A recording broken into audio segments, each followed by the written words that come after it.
여러분 영화나 혹은 연극이나 혹은 오페라를 즐겨 보십니까?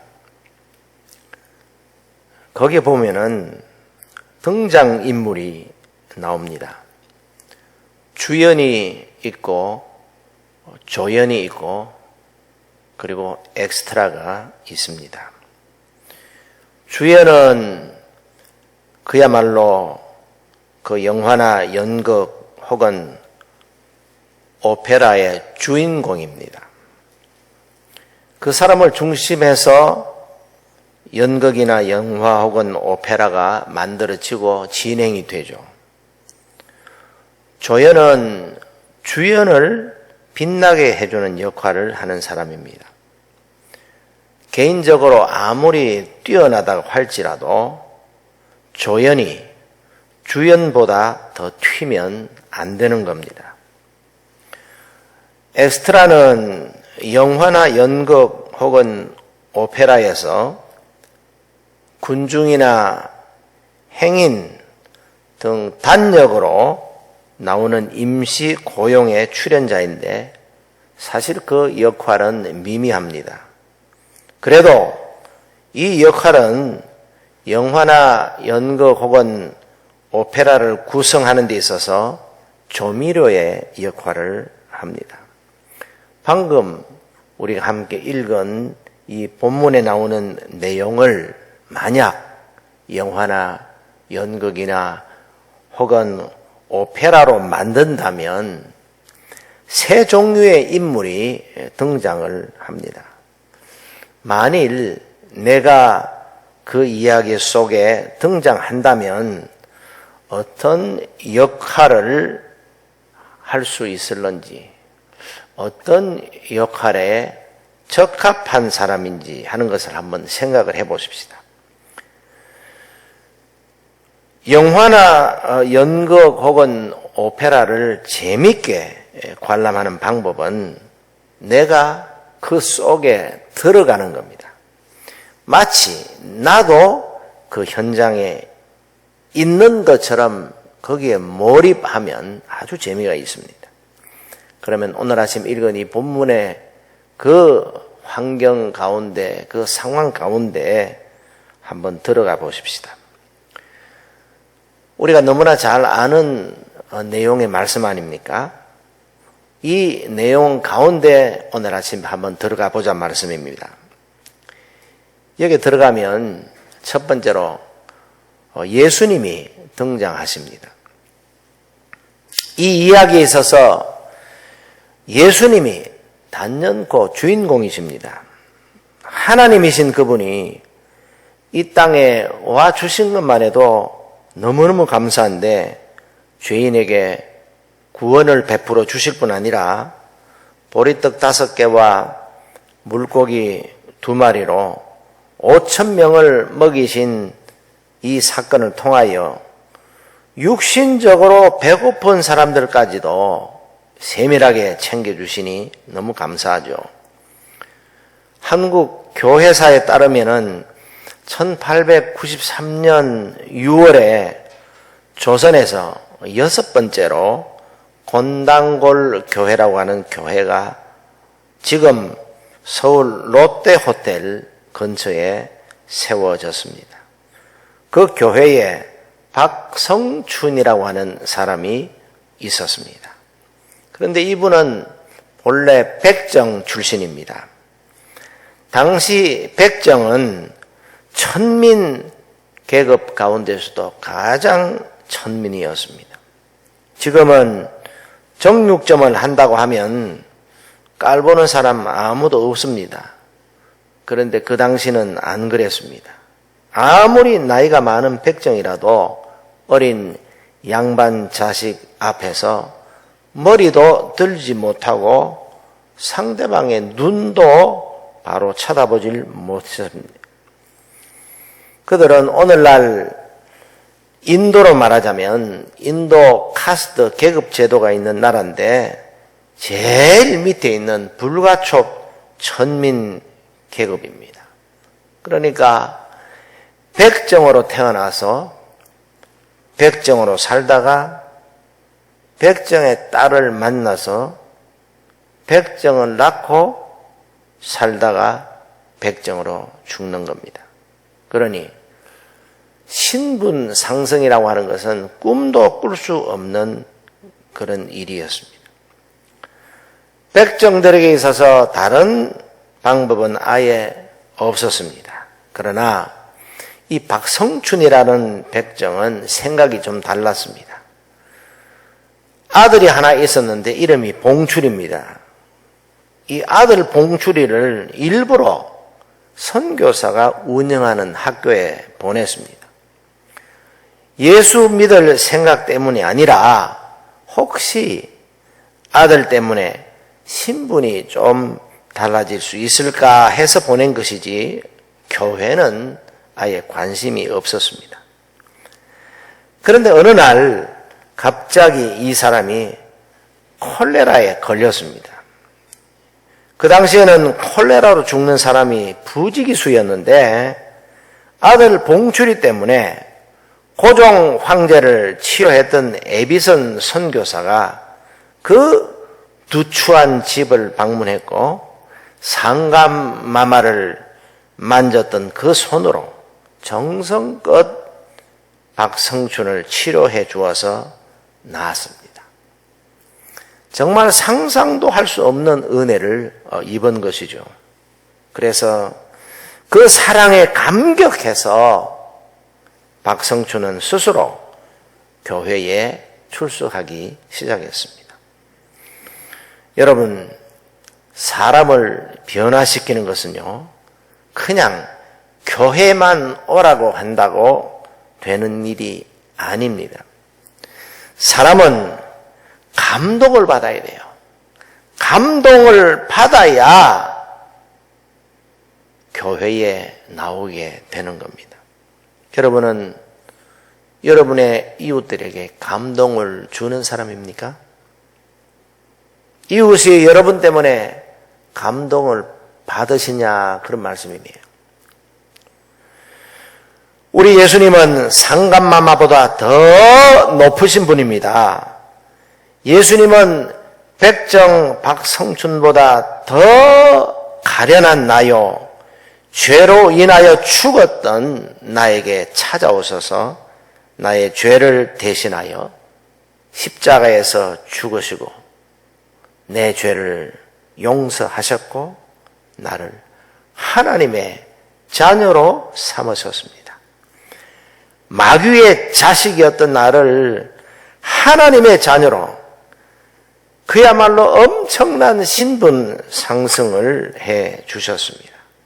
그분이 바로 나의 삶의 주연이요 주인공인 줄 믿습니다.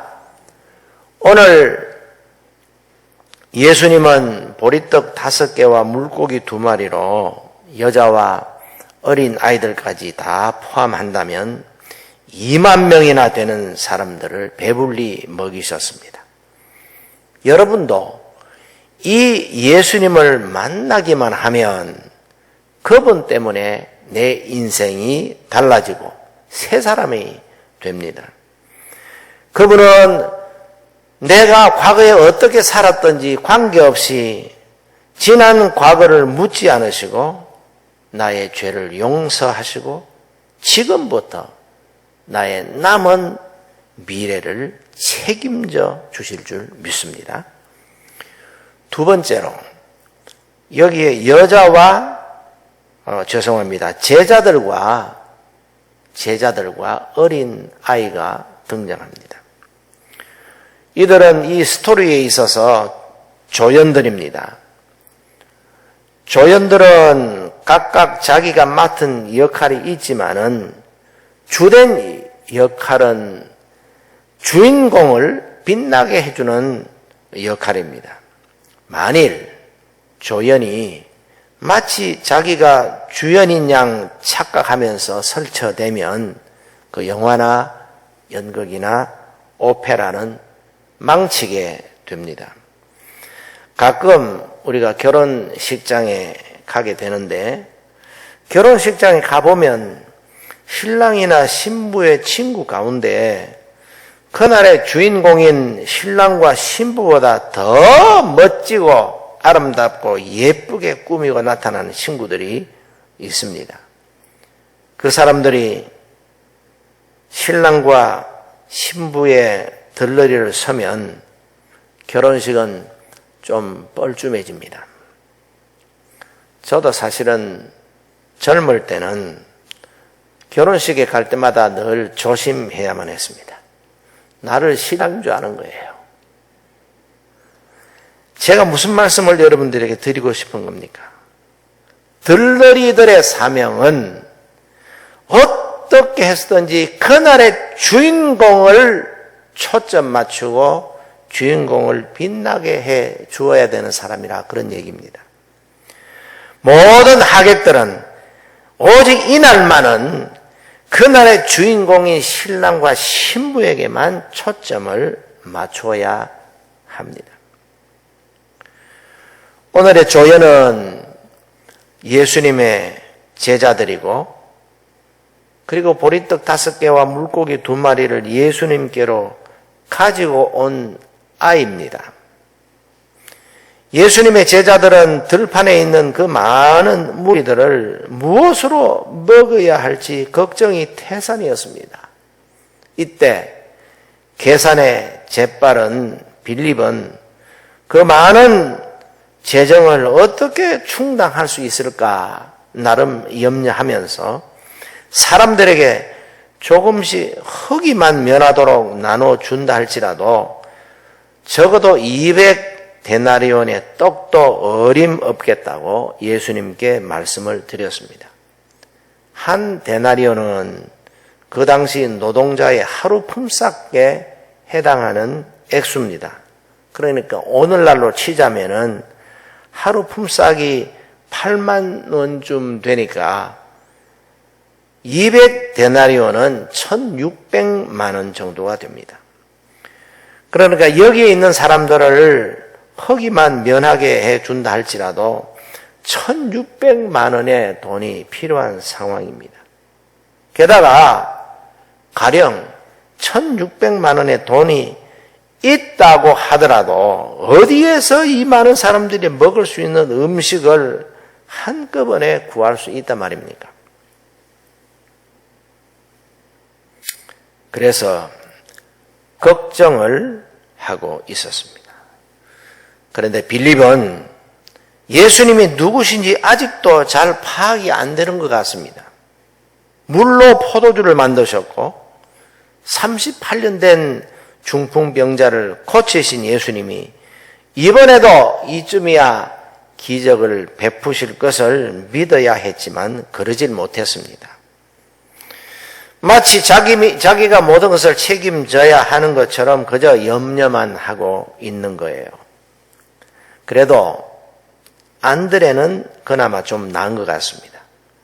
그는 어린 아이 하나를 예수님에게로 데리고 와서 해결책을 찾아보려고 시도를 하고 있습니다. 어린아이가 가져온 보리떡 5개와 물고기 2마리가 비록 적은 양이지만은 그것으로 우리 주님께서 무엇인가 해보실 수 있지 않겠나 하는 그런 기대감을 가지고 있었던 것 같습니다.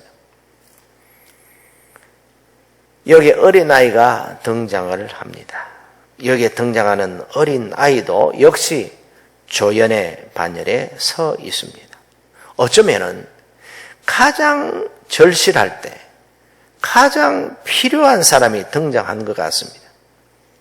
그런데 어떤 사람은 이 어린아이를 너무 부각시킵니다. 마치 이 아이가 보리떡 5개와 물고기 2마리를 안 가지고 왔었다면 예수님께서 기적을 베풀지 못하셨을 것처럼 말입니다. 그래서 어린 아이의 헌신을 지나치게 강조한다 그런 얘기입니다. 그런데 여러분 가만히 보십시오. 이 아이가 자발적으로 예수님께로 왔습니까? 아닙니다. 자발적으로 온 것이 아니에요.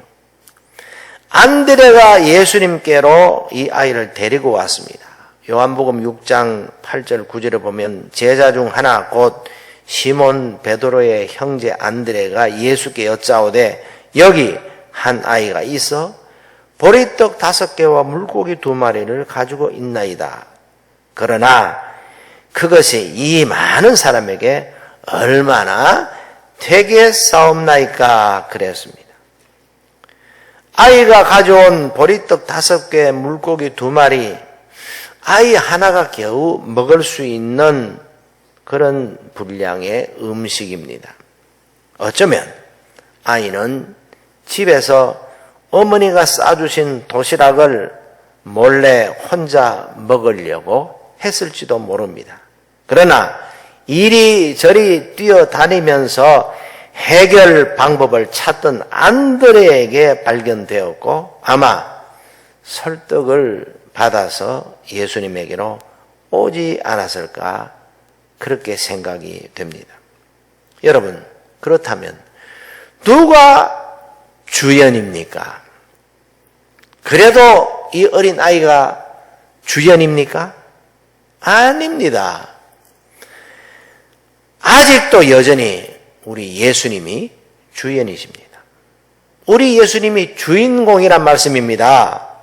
착각하지 말아야 됩니다. 그럼에도 불구하고 감사한 것은 자발적이든지 비자발적이든지 간에 이 아이가 예수님에게로 인도되었다는 것이고 예수님이 그것을 사용하셔서 기적을 베푸시고 줄인 자들을 배불리 먹이셨다는 사실입니다. 그러므로 예수님의 제자들과 어린 아이는 그저 예수님의 역사에 수종을 들게 된 것만 해도 만족하면서 기뻐해야 할 것입니다. 사실 우리 하나님은요, 당신의 사역을 얼마든지 혼자서 하실 수 있어요. 그러나 하나님은 언제든지 여러분과 저의 참여와 헌신을 통해서 당신의 일을 하기를 기뻐하셔요.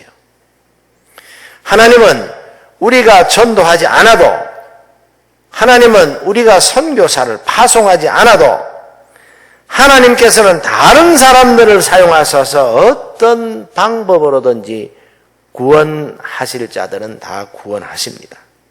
그러나 우리가 선교사를 보내고 선교사가 가서 그들에게 복음을 전하는 방법을 통하여 그들을 구원하시기를 기뻐하시기 때문에 하나님이 우리를 통하여 선교사를 보내게 하시고 우리가 보내는 그 선교사들은 보냄받은 선교지에 가서 복음을 전하여 하나님이 구원하시려고 하는 사람들을 불러 모으는 것입니다.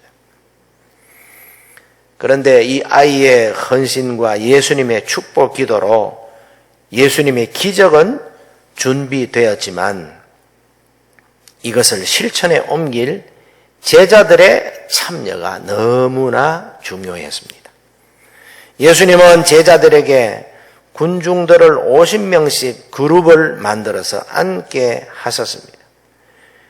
그리고 굶주린 그들에게 떡과 생선을 나누어 주라고 하셨습니다.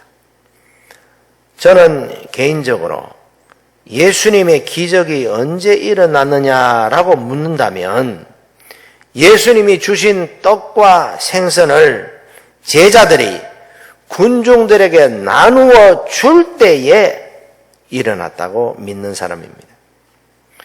우리는 생명의 떡이신 예수 그리스도의 복음을 영적인 굶주림으로 죽어가는 사람들에게 나누어 줄 책임을 가진 사람들입니다. 내가 가지 않으면 그들은 여전히 굶주린 가운데서 벗어날 수가 없습니다. 그래서 주님은 여러분과 저에게 가라! 그렇게 명령을 하십니다. 로마서 10장 13절에서 15절에 보면 누구든지 주의 이름을 부르는 자는 구원을 받으리라. 그런즉 그들이 믿지 아니하는 이를 어찌 부르리요? 듣지도 못한 이를 어찌 믿으리요? 전파하는 자가 없이 어찌 들으리요? 보내심을 받지 아니하였으면 어찌 전파하리요? 기록된 바 아름답도다. 좋은 소식을 전하는 자들의 발이여 함과 같으니라 그랬습니다. 마태복음 28장 19절 말씀에도 그러므로 너희는 가서라고 했습니다. 가서 전하지 않으면 아무도 들을 수가 없습니다. 만일 당신이 갈 수 없거들랑 당신을 대신할 수 있는 그 누군가를 보내야 됩니다. 이들이 바로 선교사입니다. 가든지 보내든지 둘 중에 하나는 해야 합니다. 순종하시기를 바랍니다. 여러분의 순종을 통하여 생명을 얻되 풍성하게 되는 역사가 일어날 것입니다. 자, 여러분 묻겠습니다. 그렇다면 여러분은 여러분 인생에 있어서 주연입니까? 아니면 조연입니까? 예수 안 믿는 세상 사람들은요, 자기 인생은 자기가 책임져야지 아무도 책임져 주지 않는다고 말합니다. 그래서 어차피 자기 인생의 주인공은 자기가 되어야 한다고 말합니다. 그런데 여러분 한번 생각해 보십시오. 자기 인생을 자기 마음대로 할 수 있나요? 우리가 살아가다 보면 자기 마음대로 할 수 있는 것은 사실 거의 없습니다. 그 누군가의 도움이 필요할 때가 너무나 많은 겁니다. 사실 인생에서 실패는 내가 인생의 주연이라고 생각할 때 그때부터 이미 실패는 시작이 되고 나는 내 인생의 조연일 뿐이고 내 인생의 주인공은 주 예수 그리스도이다 하는 사실을 고백할 때부터 회복의 역사가 시작이 되는 겁니다. 예수 믿는 사람이라면 적어도 성경에서 두 구절은 암송해야 한다고 합니다. 하나는 요한복음 3장 16절입니다. 하나님이 세상을 이처럼 사랑하사 독생자를 주셨으니 이는 그를 믿는 자마다 멸망하지 않고 영생을 얻게 하려 하심이라. 누구든지 좋아하는 구절입니다. 또 하나가 있습니다. 누가복음 9장 23절입니다. 누구든지 나를 따라오려거든 자기를 부인하고 날마다 제 십자가를 지고 나를 따를 것이니라. 그런데 사실 이건 별로 인기가 없는 구절입니다.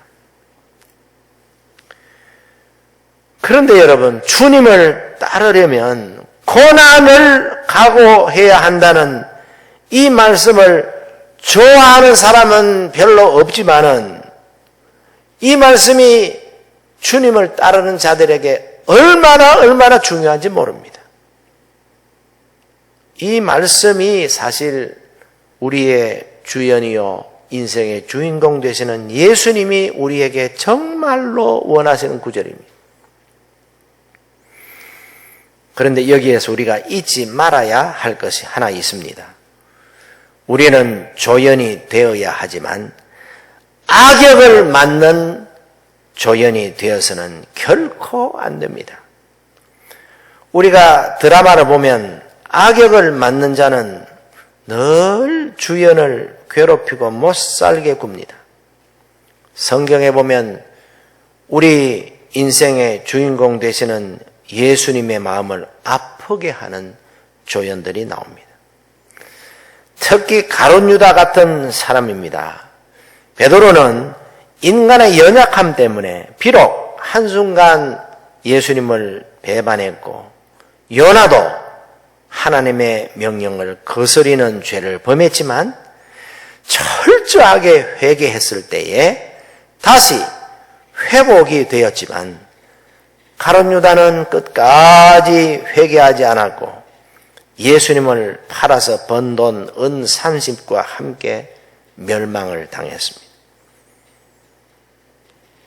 묻겠습니다. 여러분은 조연입니까? 그렇다면 멋진 조연이십니까? 아니면 악역을 맡은 조연입니까? 세 번째로 여기에 무리들이 등장합니다. 이 사람들의 배역은 그야말로 엑스트라입니다. 아무리 숫자가 많아도 이들은 엑스트라에 지나지 않습니다. 그저 잠깐 영화나 연극에 등장했다가 사라지는 소모품과 같은 존재들입니다. 그들의 역할은 조연을 빛내고 주인공을 드러내는 데 잠깐 쓰임을 받는 존재입니다. 카일 아이들만이라고 하는 미국 목사님이 쓴 책 Not the Fan이라고 하는 책인데 우리 한국말로도 두란노 서원에서 번역해서 출간했습니다. 팬인가 제자인가 하는 그런 제목으로 출간했습니다. 거기에 보면 이런 이야기가 나옵니다. 축구나 야구광이 있다고 합시다. 그는 자기가 좋아하는 축구팀이나 야구팀에 대한 많은 정보를 꿰고 있습니다. 이번 시즌에는 몇 전 몇 승 했으며 몇 패 했는지 최근의 데이터까지도 외우고 있습니다. 선수 개개인의 성적과 외모 그리고 취향까지도 훤히 파악하고 있습니다. 게임이 있으면 서울에서 부산까지도 거리도 멀다 하지 않고 원정 경기에 응원차 가기도 합니다. 그러나 결코 그들은 축구장이나 야구장에 내려가서 선수들과 함께 게임을 하지 않습니다. 함께 땀을 흘리거나 연습하지도 않습니다. 그저 관람석에 앉아서 열심히 응원만 할 뿐입니다. 그러다가 팀이 지든지 팀의 성적이 저조하면 그만 욕을 해댑니다. 물론 팬의 입장에서 보면 그럴 수 있다고 하지만 정말 진정한 팬이라면 자기 팀의 약점까지도 감싸 주어야 되지만은 그런 사람은 지극히 적습니다. 그런 면에서 보면 팬은 단순히 즐기는 사람에 지나지 않습니다. 그 팀을 위해서 그러는 것 같지만 사실은 자기가 좋아서 팬이 되는 겁니다. 그러다가 좋아할 만한 일이 사라지면 하루아침에 등을 돌려버립니다. 이것이 팬입니다. 그래서 믿을 것이 못 되는 것이 팬심이라 하는 말도 있습니다. 우리 예수님 당시에도 예수님을 따르던 팬이 너무나 많았습니다. 예수님이 오병이어로 기적을 행하시고 죽은 사람도 살리시고 병든 사람도 낫게 하시니 놀라운 일이 아닙니까? 그러니 예수님이 가시는 곳마다 사람들이 많이 따라다녔습니다. 볼거리도 많고 예수님을 따라다니면 떡고물이라도 떨어지니까 말입니다. 오늘날 교회 안에서조차 많은 사람들이 그렇게 하는 것 같습니다. 기독교를 즐기고 기독교 문화를 즐기며 어쩌면 예수님도 즐기는 대상이 아닌가 그렇게 생각이 됩니다. 교회 밖에서는 인정을 받지 못하는 사람이 교회 안에서는 인정을 받으려고 합니다.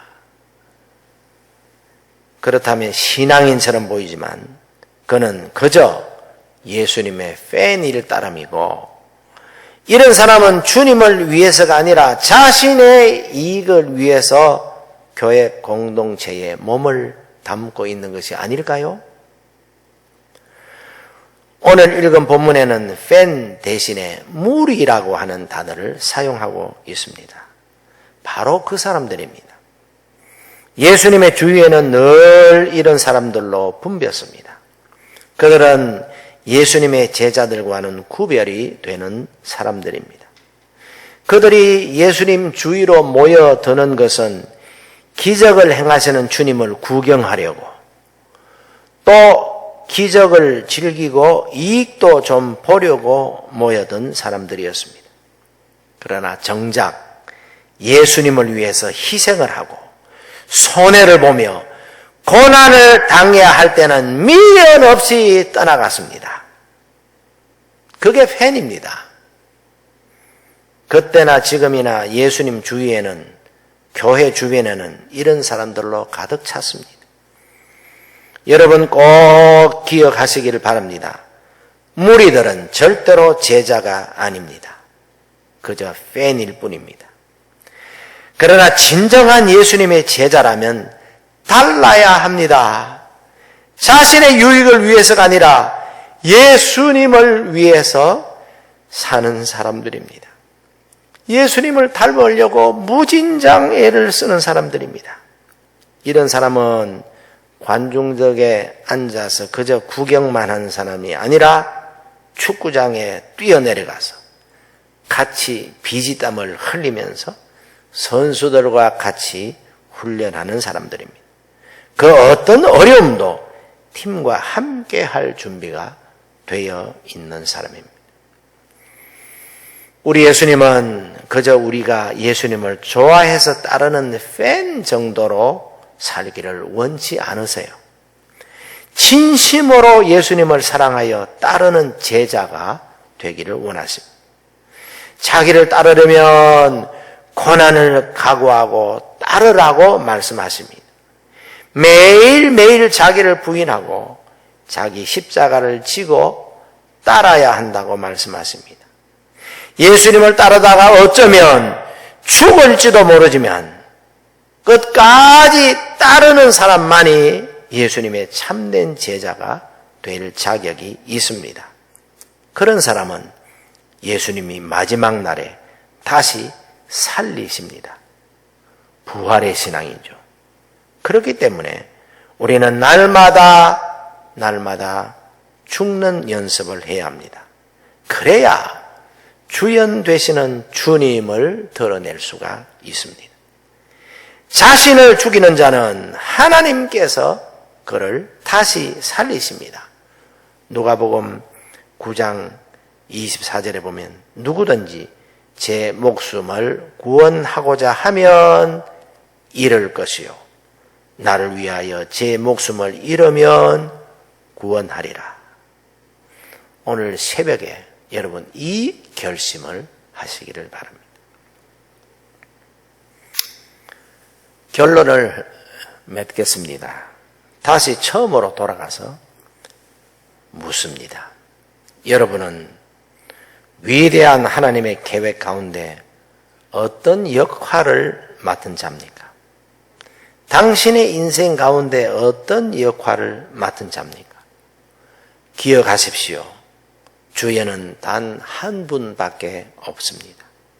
당신을 사랑하셔서 당신을 위해 죽으시고 부활하신 예수님 한 분밖에 없습니다. 그런데 내가 마치 주인공처럼 착각하면서 살면 안 됩니다. 겸손하게 지금 여러분이 있는 그 자리에서 내려앉으십시오. 그리고 당신의 인생의 왕좌에 그분을 모시기를 바랍니다. 그러면 당신의 인생은 그때부터 달라지기 시작합니다. 새로운 삶을 살게 될 겁니다. 영생을 얻으며 날마다 기적을 체험하는 복된 삶을 살게 될 겁니다. 혹시 조연이십니까? 최선을 다하는 조연이 되시기를 바랍니다.